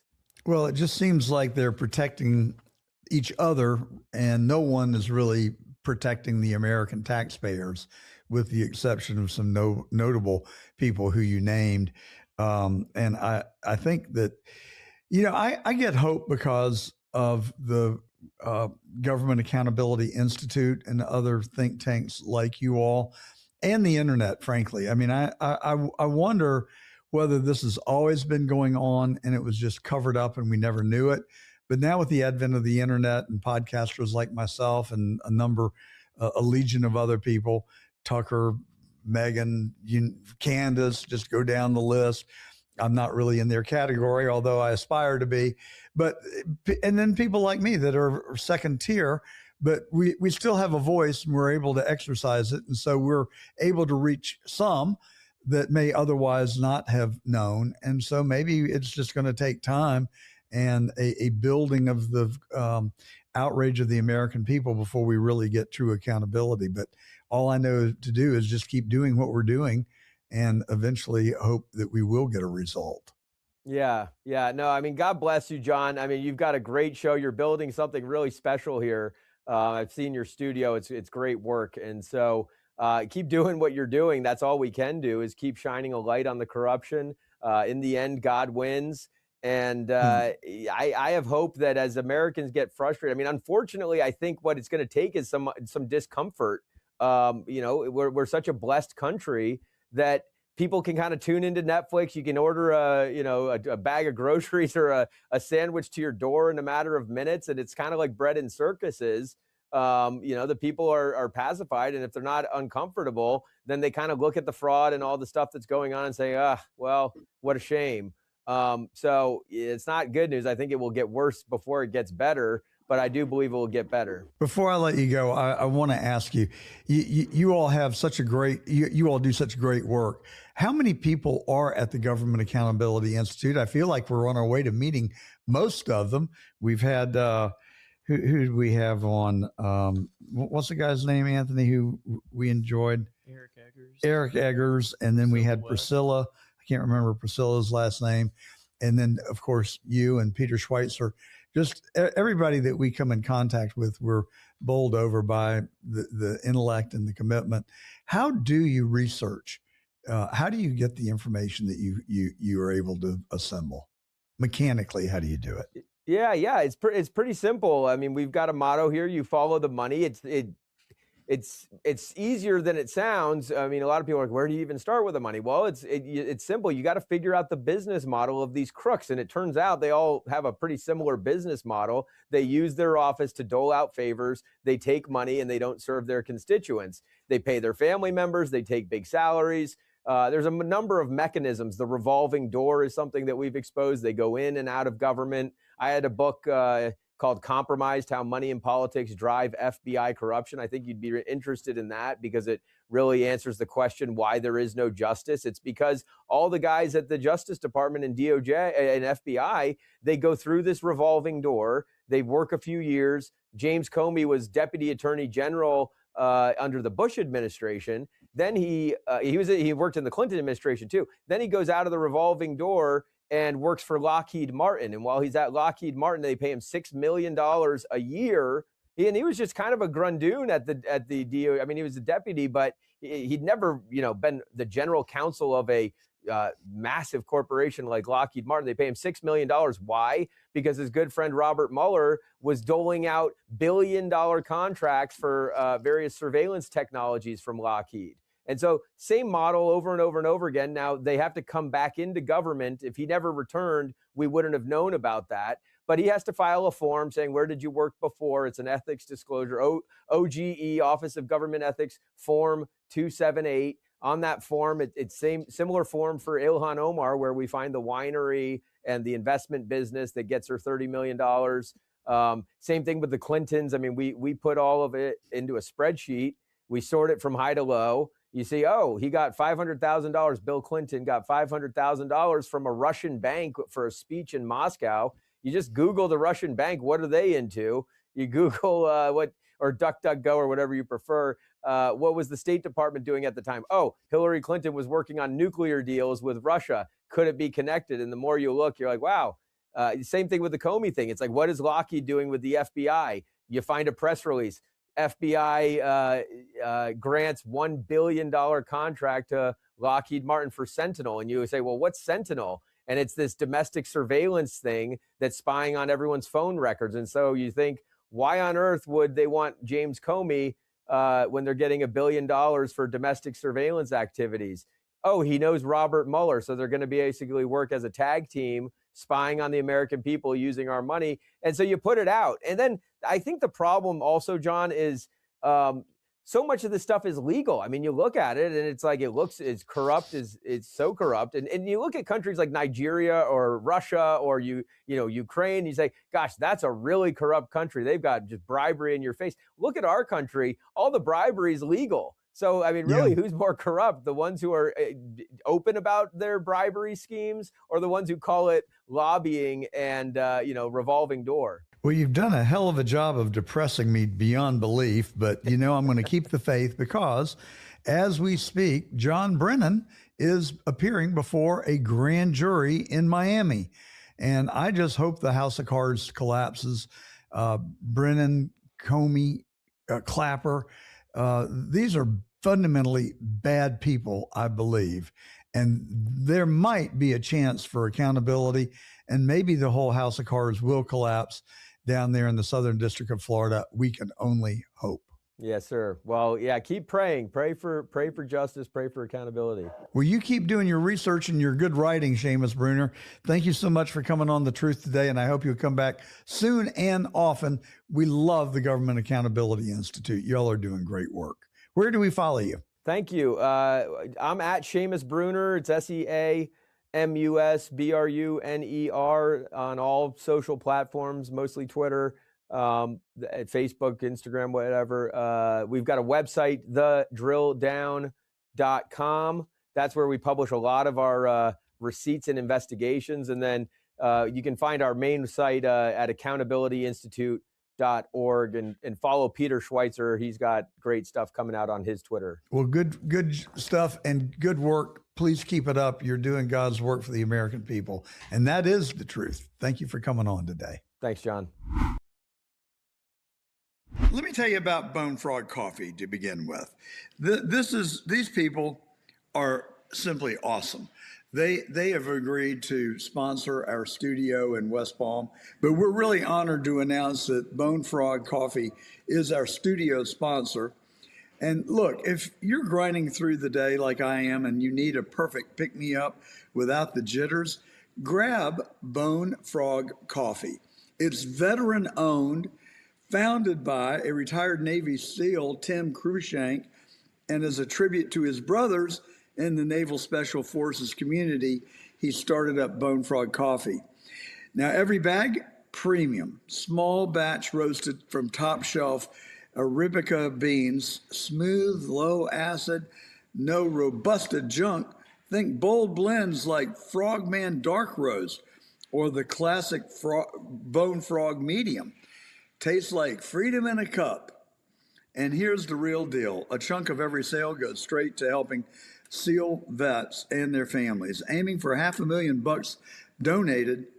Coffee with a cause? Yeah, that's no slogan. It's brotherhood brewed daily. Head to bonefrogcoffee.com, snag some K-Cups, whole bean, or merchandise. Use the promo code TRUTH and start your day like I do. Fuel up, stay sharp, and remember service. That's bonefrogcoffee.com. Election integrity seems to be on the mind of many Americans today. I spent virtually all day on Tuesday of this week in a symposium out at Trump International here in West Palm Beach talking about just that. Ramon Perez is an individual who spends his life working on election integrity. He, in fact, founded the Digital Democracy Project, a company devoted to securing our elections. Ramon, welcome to The Truth. I will make one small correction. We're actually a nonprofit organization, not a for-profit company. We have that, but I appreciate you having us on, and I'm happy to talk about this topic. I mean, so we are our concept here is that we are using mobile voting software that's been used for military voters overseas to cast absentee ballots from their phones. And we're partnered with a company called Votes, which is VOATZ, that has pioneered this technology and has piloted out in several states, including West Virginia, Utah, Arizona, predominantly for military voters, so that they can securely cast a ballot where the votes get recorded on a blockchain. It uses biometrics, high-grade cryptography, and end-to-end verification, so that you can confirm a person is a U.S. citizen and registered to vote and on the voter file, where they have to match a selfie scan to a photo ID to confirm that that's a real human being and that they are, who they claim to be. So we use this technology following all the same protocols of a binding election, but our concept is to allow people to weigh in on what's happening in Congress by loading in legislation as it's being debated, and then verified voters who can go through the security apparatus can show their legislators what they believe on any of these high-profile debates that are happening in Washington, D.C. So that legislators can get an input from their voters as the debate is happening, and then voters can compare what they want to how their legislators deliver for them in Washington and ultimately hold them accountable to the results. I love that concept. That is a tremendous concept. Will people take the time to go onto your app and opine on legislation? I think we're fortunate enough that about 24,000 or so. We started this in Florida with just Florida state legislation. Okay, so we've had about 24,000 or so people go through and get verified who did want to weigh in on legislation and have a say in the process. And we've now expanded nationwide. And a lot of the reason for me to come here and talk to you today is because we want to let people know that it's no longer just limited to Florida. So your audience in Georgia and elsewhere around the country can get verified and opine on what's happening right now in Washington. And there are lots of really high priority legislation that I think a lot of voters would like to have an opinion about and provide that to their legislators. And the legislators oftentimes would like to have real-time input from their district, especially on issues that split their party.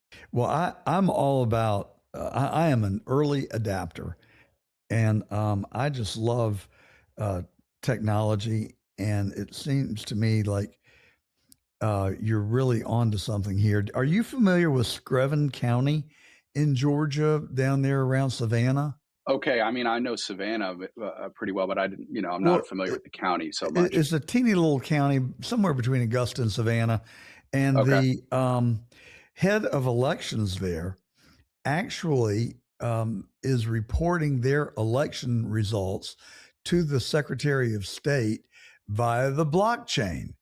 So when they do that, they've got 1 million copies of the election results throughout the world, and it eliminates the opportunity for someone to monkey with the results after the fact. That's cool. I'm going to look that up. Yeah, that is really neat.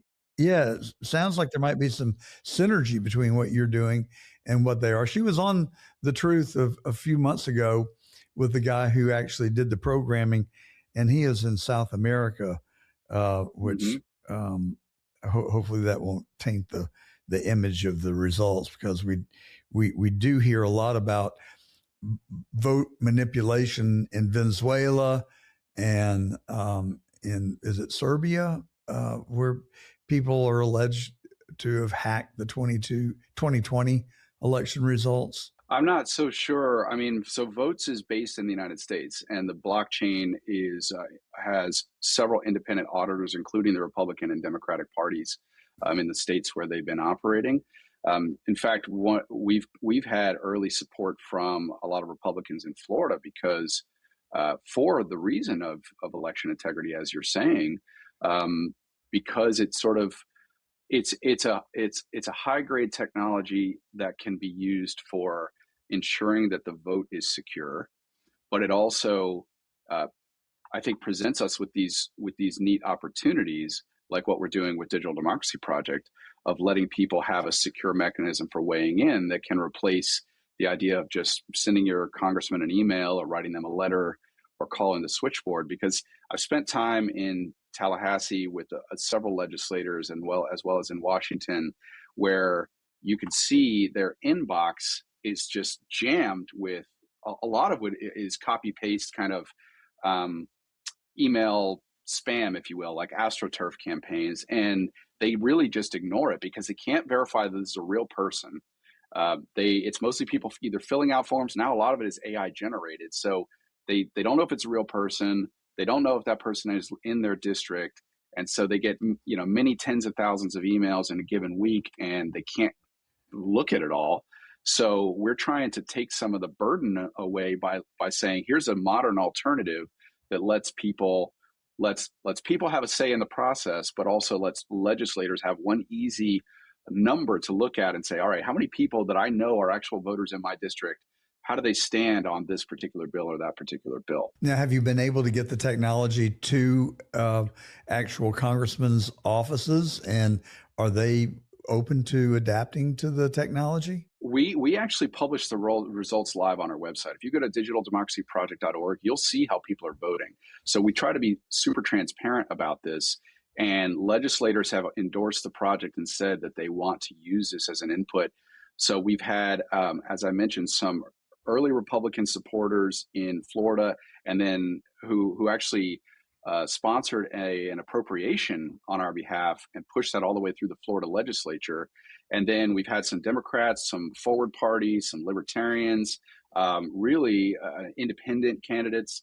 So if you look on our supporters page on the website, you'll see all the different candidates or legislators who've endorsed the project, and they honestly run the range. I mean, from way left to way right to everything in the middle, because ultimately we're just trying to provide them a way to hear from their constituents. And a lot of times, if they're in a pretty red district, they're not concerned about, or a pretty blue district, or even, especially actually the ones in the purple districts, because they're often like on the fence. They don't exactly know which way to go. So I think we've been pleased by the response from sitting legislators. There are some candidates who have actually gone a step further. We've got a guy running for Congress in Florida in the U.S. House District 11 who's saying, I'll just vote the way people tell me to vote, almost like a pure avatar of the people. So he's gone way further than everybody else. He's basically saying, we'll use this technology. I'll let people help draft legislation, and I'll sponsor that legislation and put that into the drafting process in Congress, and then I'll vote the way the district tells me to vote. So I think it's that's even further than a lot of others, but I think it's really an interesting concept. Well, I do like the notion. I mean, having direct connection with the voters, obviously that's a very good thing. Although in the example that you cited, I wonder if that doesn't put the power into the hands of uninformed people.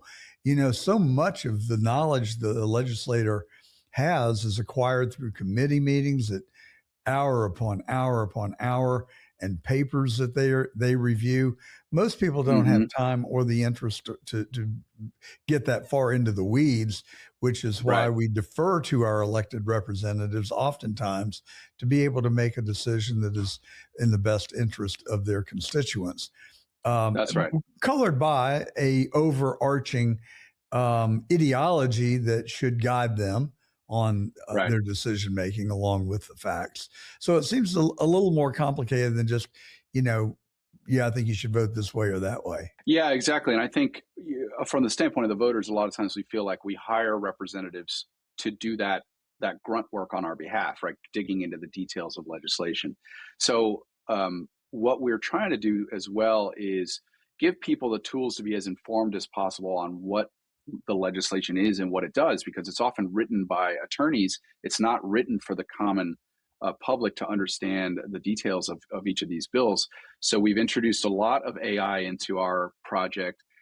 And now have a chat bot that you can go to on any bill on our website, where we preload the entire legislative text into the AI so that it can kind of give you details about what's in the bill. And we maintain the most current version of it. So as new amendments are happening and new versions of the bill. So we want people to feel a level of information that they have access to, which was previously really tough to do. And I think this technology gives us some really exciting ways for civic engagement and for voter participation in ways that were previously impossible even 5 years ago. That is an awesome vision. Now, what about mobile voting? Who would be against it? Let's just say that there was a way that you could absolutely secure one person, one vote, and that that you've got you've authenticated the voter, the elector.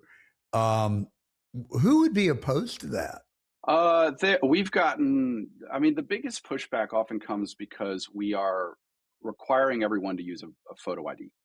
And so some people think of that as a barrier. Honestly, these days you use, I can't get on a plane without one. I can't go to the bank.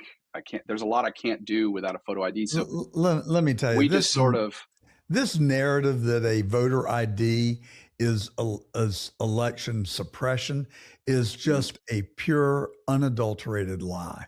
That is code word for we are going to cheat and you're not going to stop us. Come on, let's call it for what it is.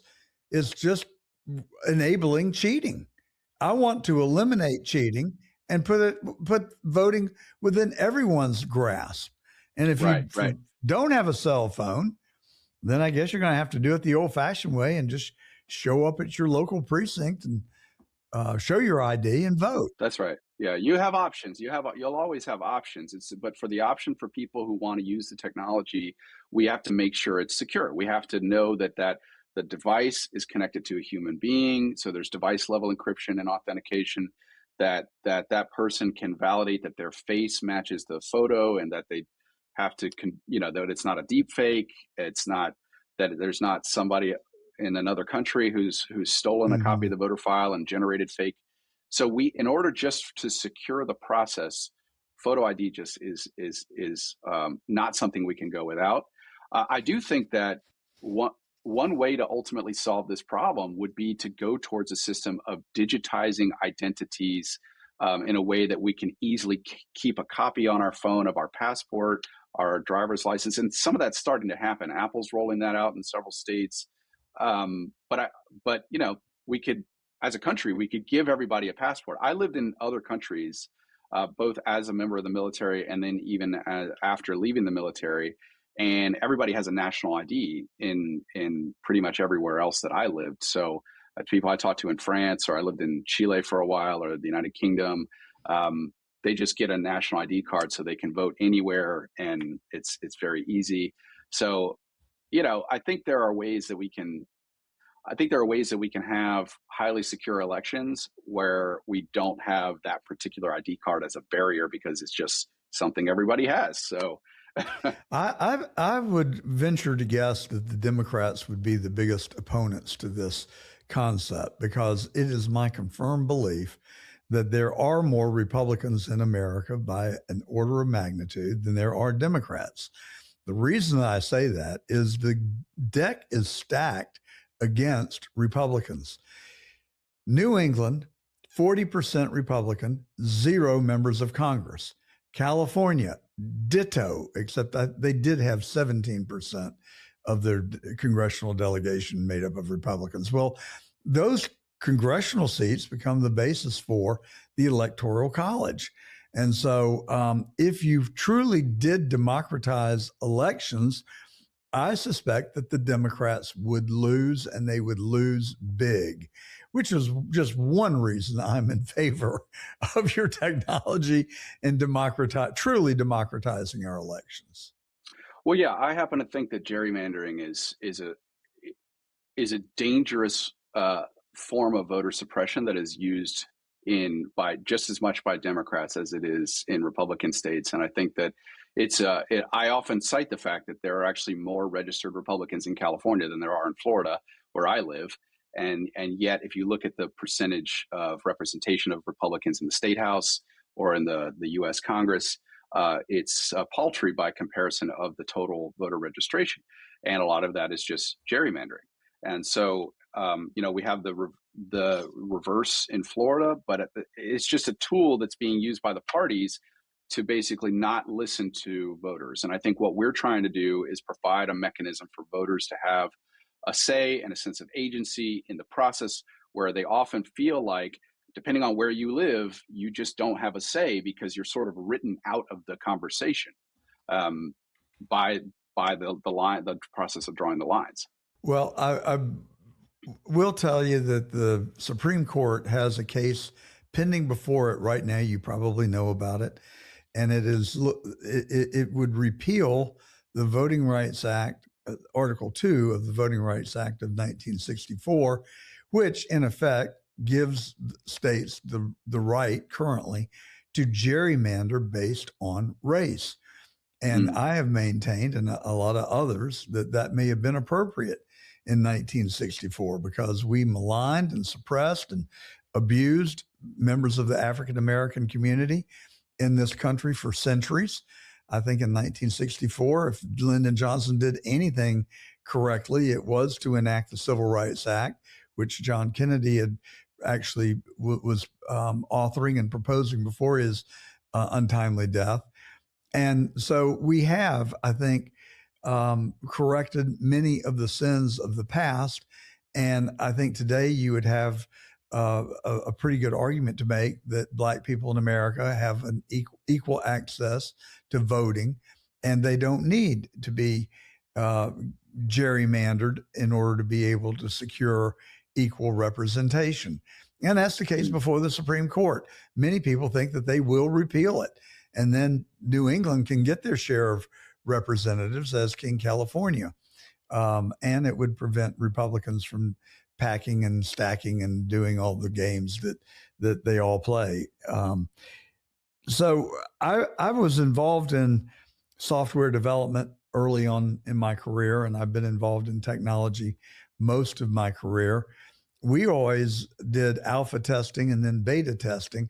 Is there any opportunity that you could create a beta test for your technology in some manageable county or small state and compare what you get with the actual votes that are cast in the traditional sense and just see exactly how things shake out? Well, I'll do you one better, John. The votes software has already been used in binding elections in several counties. It was piloted in West Virginia in 2018.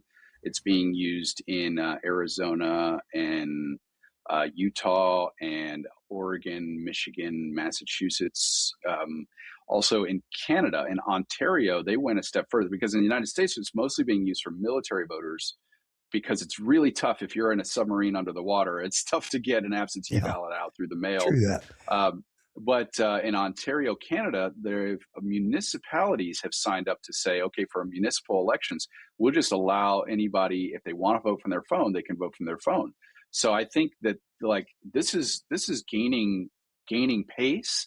And as you know, in the United States, every state gets to set its own rules for which technologies to adopt. And in a lot of cases, counties have some level of ability to do some experimentation based on what the state rules are, if there's enabling legislation in those states or home rule legislation. So in some ways, the beta testing is already happening in various counties around the country. So it's exciting to see how this is developing. Well, keep us posted. I am really excited about the possibilities that you're describing. And my number one focus for the last 5 years has been working on election integrity and securing our vote. It's just very simple in my mind. If you don't have the franchise, you have no republic, you have no democracy, and no hope of ever achieving it.